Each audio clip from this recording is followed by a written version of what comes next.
তোমার জন্য আজকে মাছের এত বড় মাথাটা রানছি দেখো। হুম। এই নাও, এদিকে দেন, খাল দেন। বৌমা বলছিলে।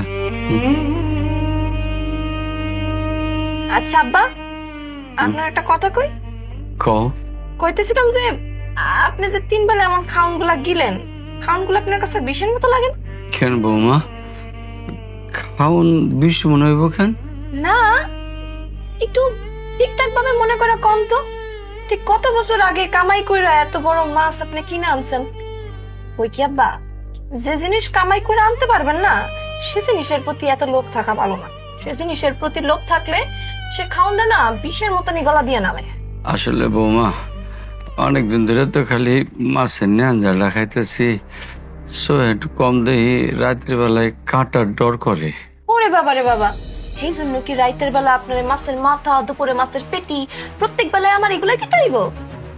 না না বৌমা, তা কই নাই, কইছি একটু মাঝে মধ্যে দিও, প্রত্যেক দিন তো দিতে কই না।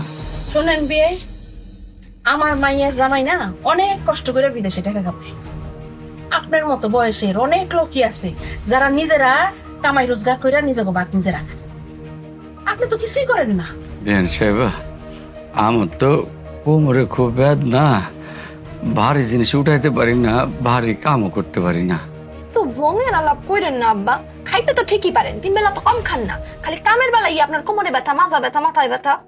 ঠিক আছে বৌমা, ওই 15 দিন ধরে তো আমি আকাশের লগে কথা কই না, একটু কথা কইতে দিবা? ওরে বাবা রে বাবা, এইটাও মনে আছে? কত কিছু যে মনে থাকে। আগে গেলেন, গেলা শেষ হইলে তারপরে কথা কইবেন না। পরে কামু, এখন দাও। দে তো দে, ফোনটা দে, নাইলে আবার দেখা যাবে হেয়ার পোলার কাছে আমগো নামে এই সব বিষয় নিয়ে কি কি বজ্জা গাইবো তার কোনো ঠিক নাই। ঠিকই কইছ, কারো।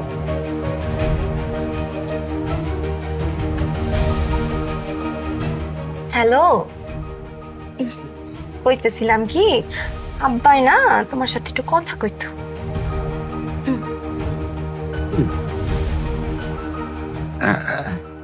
হ্যাঁ আকাশ, কেমন আছিস বাজান? হ্যাঁ, আমি ভালো আছি বাজান।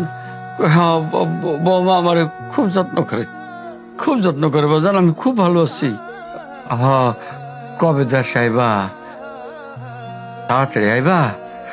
আচ্ছা, নিজের দিকে খেয়াল রাখো, শরীরের যত্ন লয় বাজান। বাজান, কইতেছিলাম কি, আমার